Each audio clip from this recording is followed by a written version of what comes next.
बिहार चुनाव में भारतीय जनता पार्टी ने जो अपना संकल्प पत्र जारी किया और उसमें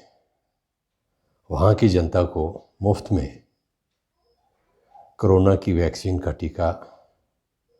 लगाने का वादा किया। ऐसा टीका जो फिल वक्त अभी बना ही नहीं है और इस तरह का चुनावी वादा करके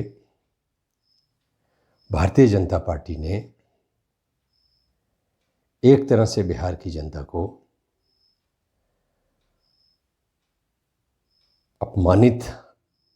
करने का कार्य जो है वो किया है। और कोरोना महामारी जिससे पूरे विश्व की जनता भयभीत है,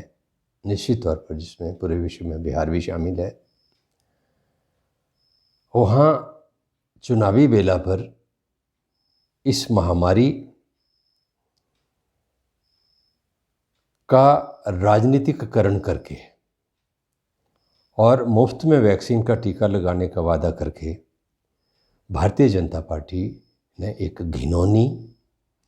और बहुत ही निम्न स्तर की राजनीति करने का प्रयास किया है। ऐसा प्रतीत होता है कि जिन जिन प्रदेशों में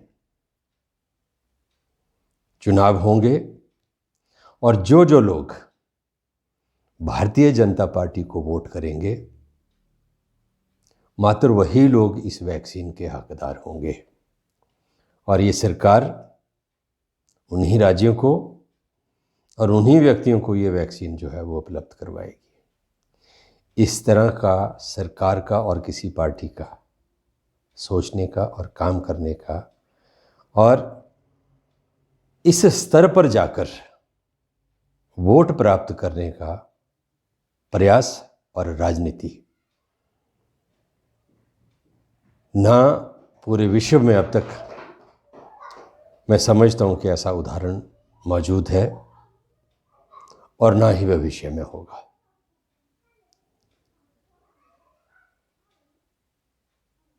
महामारी को भी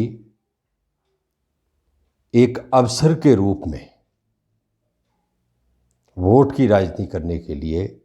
वोट प्राप्त करने के लिए इस्तेमाल करना, इससे निचला स्तर राजनीति का दूसरा कोई मैं समझता हूं कि हो नहीं सकता। और ऐसी राजनीति करके भारतीय जनता पार्टी की सरकार और भारतीय जनता पार्टी की जो असलियत है, जो मकसद है इस पार्टी का एकमात्र लक्ष्य सत्ता प्राप्त करना, वो पूरी तरह से देश की जनता के सामने स्पष्ट हो चुका है। दुर्भाग्य से देश की जो सत्ता है वो शिखंडियों और पखंडियों के हाथ में चली गई है और ऐसे लोगों के हाथ में इस देश की बागडोर होने की भारी कीमत जो है वो इस देश के जो नागरिक हैं उनको चुकानी पड़ रही है।